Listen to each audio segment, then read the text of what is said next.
Сондықтан да жастарды қолдап отырайық.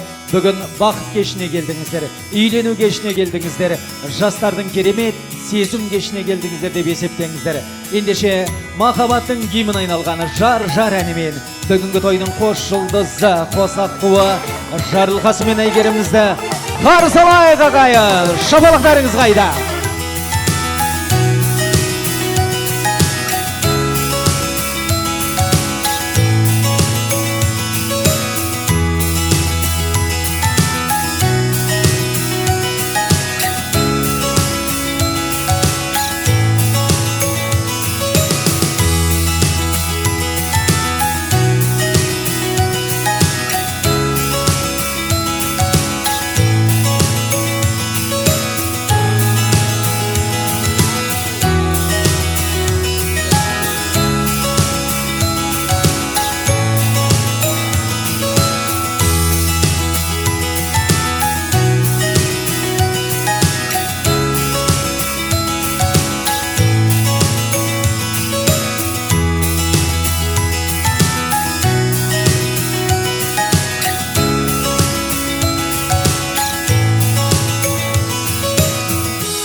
Ассаламуағалейкум.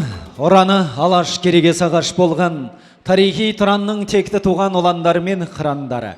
Бүгін міне қыздары ибалыда инабатты, ұлдары ырысты да ұлағатты, қарттары ғұмырлы да зейінді, ақылгөй де батагөй, береке бірліктің алтын қазығына айналған Шілмановтар отбасында үлкен той, үлкен жиын. Ол тойдың себепкері осы әулеттің көзінің ағымен қарасындай, сүйікті баласындай, тамаша ер жетіп жанынан жақсы жар табылып, Әйгеріммен шаңырақ көтеріп отырылған Жарылқасын мен Әйгерімнің неке тойы, үйлену тойы қадірлі қонақтары. Сіздер осындай берекелі тойға, мерекелі жиынға келіп отырсыздар. Қазақ айтады ғой, оралыңның барында ойынада күл, жүр жадырап заман атып жайнап бір. Тек тапқанын тойға ғана шашатын, қазақты сен думан сауық той деп біл. Шүкір Алла тойда дейді қазына, жүрген жері әзіл қалжың базына. Той шашуы бұл қазаққа емес түк, той қазаққа тәңір берген қазына дейді. Мінекей той иелері Әміржай мырза мен Ләззат ханымның тәңір берген қазынасы сіздердің алдарыңызға қазы қарта, жал жая, құрт бауырсақ болып жайылып жатқан жайы бар. Ендеше ауыздарыңыз дәмде болған менен, құлақтарыңыз менде болып отырсын ағайын.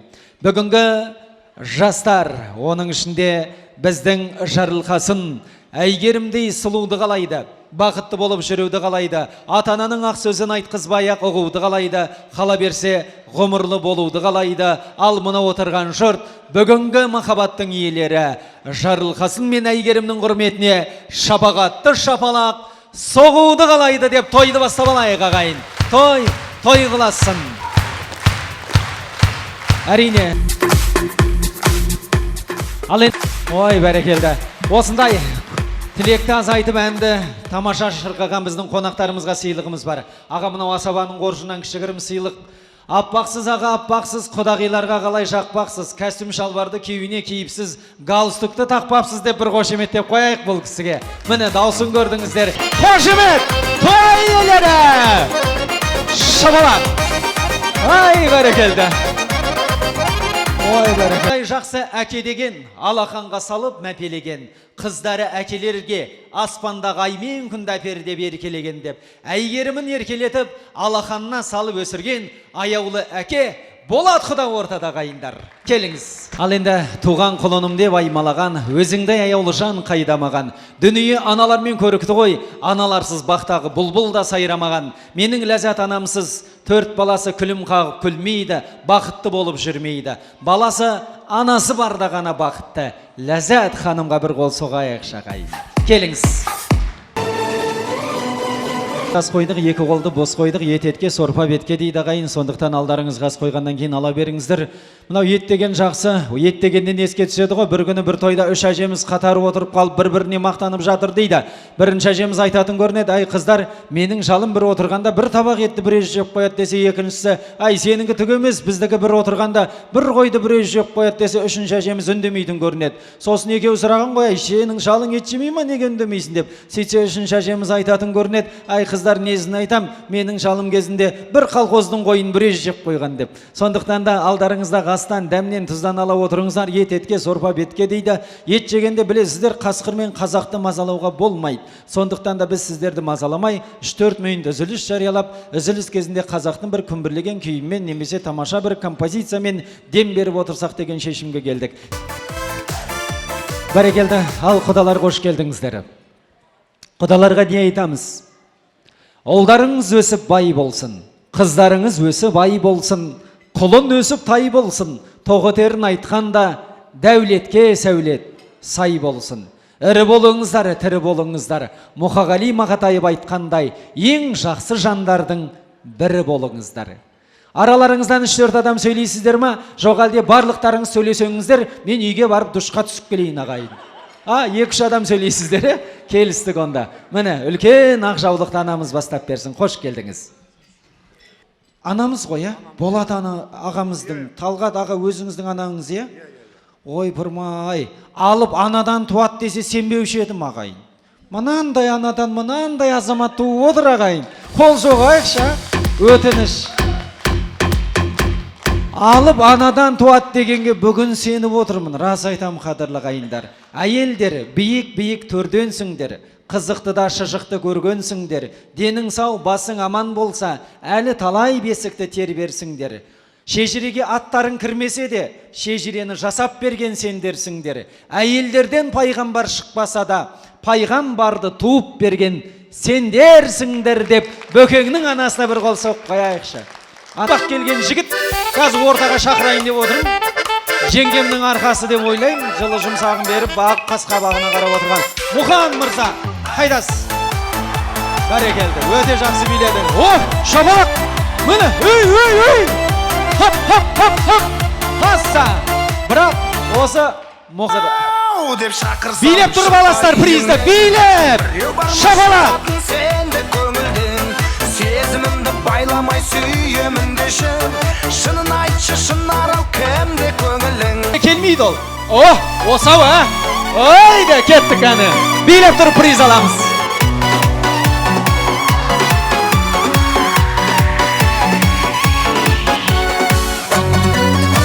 Шапала қайда? Билеп, дәл осылай. Құрағы өте жақсы билеп жатыр. Ай, мінекей. Хап. Шапалақ, өте жақсы билеген қонақтар. Содан кейін мен арасында уақыт болса сізден сұрайым. Таусыңыз керемет екен. Көктем шықса, жер бетін көк қаулайды екен. Жаныңды сіз сияқты жақсылар ғана жаулайды екен. Даусыңызды естіп тұрмыз, құдағи даусыңыз Бибігүл Төлегенованың даусынан аумайды екен деп бір қол соғып қояйықшы. Мынау сізге. Мына аға, міне нағыз ескі құда, қараңыздар міне. Міне генерал құда, бір шапалақ соқып қояйық генерал құдаға, бәрекелді. Шын талант ешқашанда бұқпайды екен, жақсылар жамандар ұқпайды екен. Ағамның кіп кішкентай бойына қарасам, китайский жігіттерге ұқсайды екен деп бір қол соқып қояйық. Бірақ аға, жұдырықтай жүрегіңіз 100-ге келгенше соғып тұрсын. Келсес па? Келсес қой. Ой, не деген күші мұнау?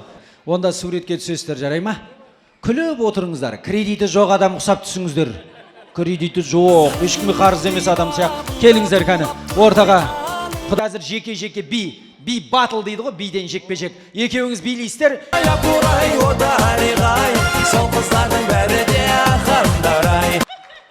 Нағашы енді ренжімеңіз, шапалақ аз болып қалды сізге. Мына жаққа 47 адам, сізге 46 адам шапалақ ұрды.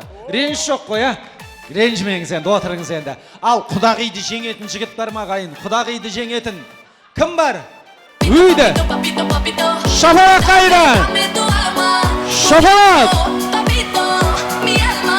Жекпе-жек. Үйді!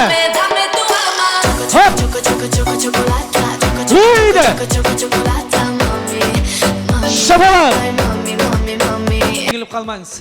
Өте күшті билейді біздің Эльмира.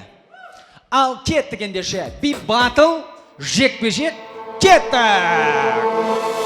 Ночь, видимо, не догоняй. Шапалақ қайда! Просто останься без лишних фраз. Знаю, ты непокорима. Небо подскажет мне твое имя. Словно мотива Шапалақ! Қошемет қайда! аромат никотина. Шаршама тек шаршама! Шаршама тек шаршама, аяқ қолың талса Шапалақ! жұлқынып бір билейік, шаң шығарып ортада. Шаршамай, шаршамай, аяқ қолың талсадай, жұлқынып бір билейік, шаң шығарып ортадай.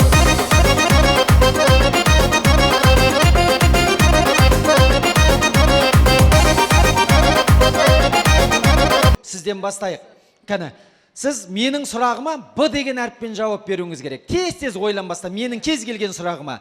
Бірақ қызықты табан астынан тауып айту керек. Келістік қызықты қып. Ал кеттік іске сәт. Бірінші орынды өздеріңіз бересіздер, ағай, мұқият болыңыздар. Атыңыз кім? Бақытжан. Фамилияңыз? Бақтыбаев. Алғашқы махаббатыңыз? Бақшагүл.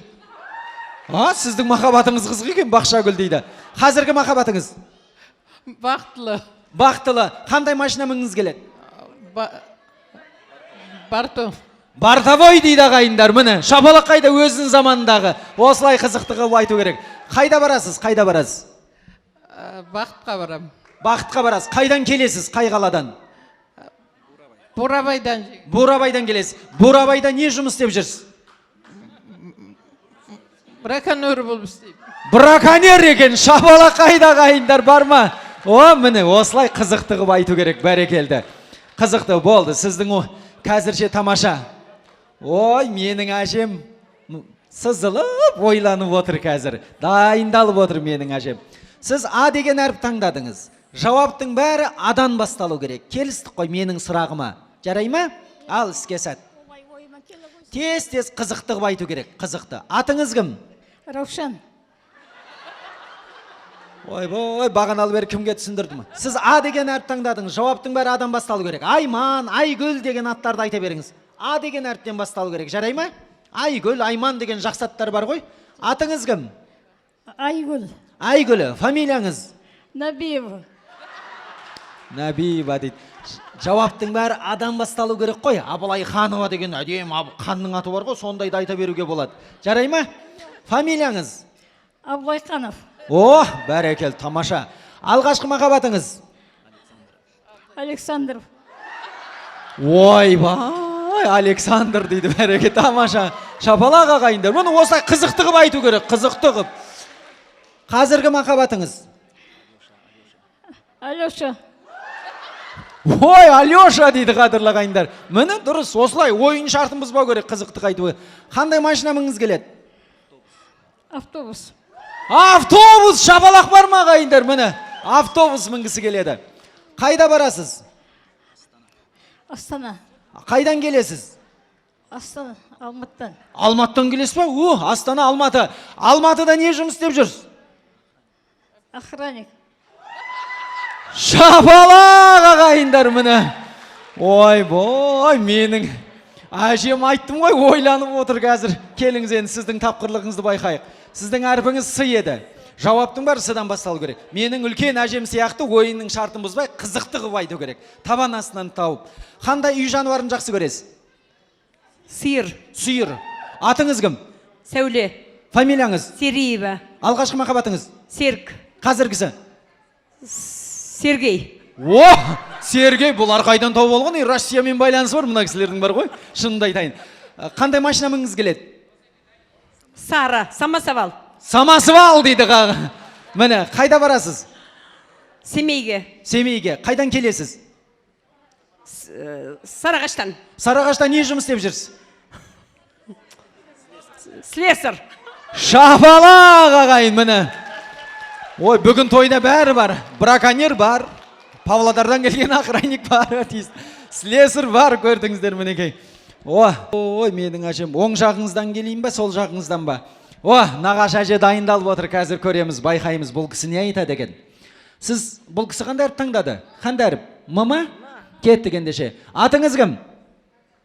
Атым Райхан. Райхан. Райханға да 5-ші орын Құдай қаласа. Міне.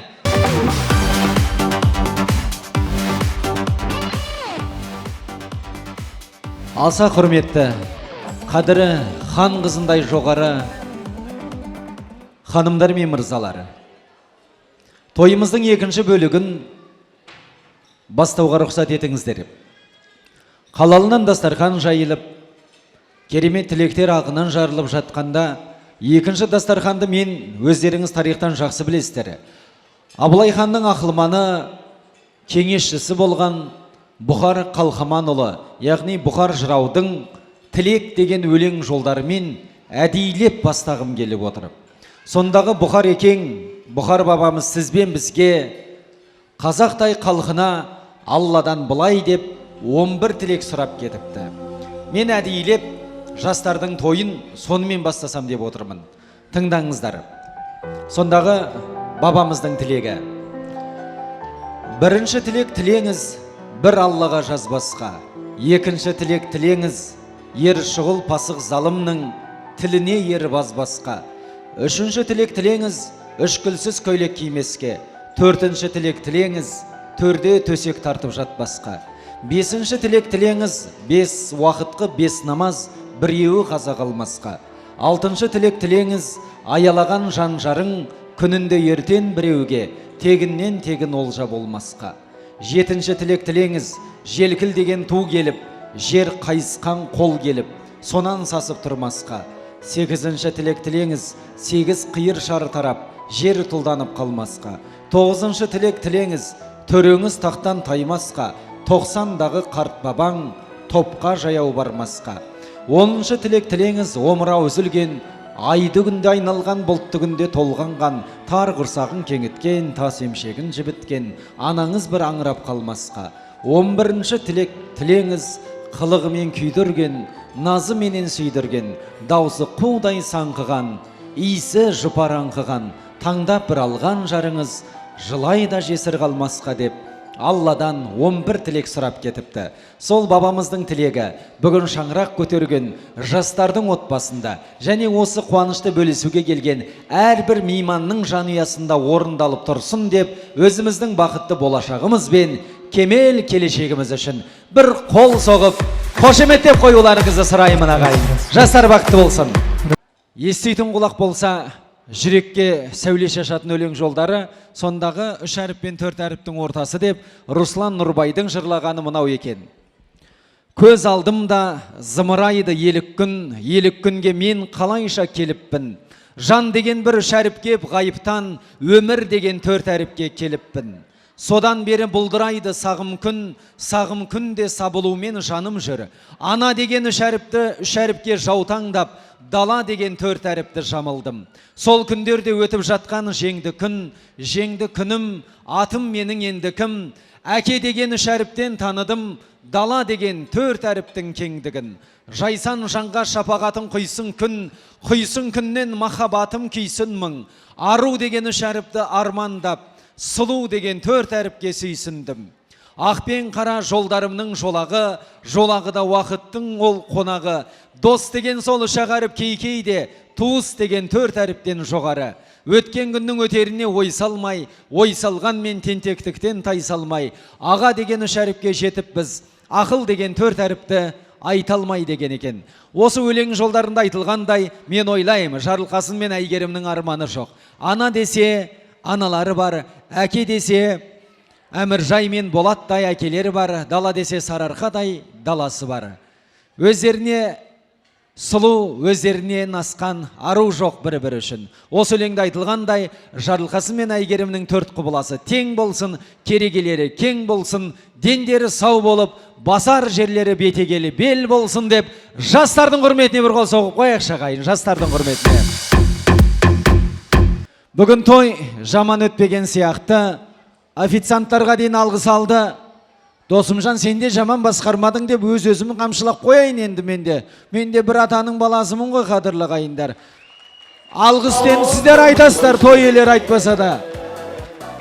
Ал енді мұндайда айтылатын ән керек, салтанаты бөлек сән керек. Енді мен де демалайын, өйткені шайтанға да жан керек, қадірлі ағайындар. Келесі шілдехана тойда жолыққанша баршаларыңызды биге шақырамыз. Келіңіз.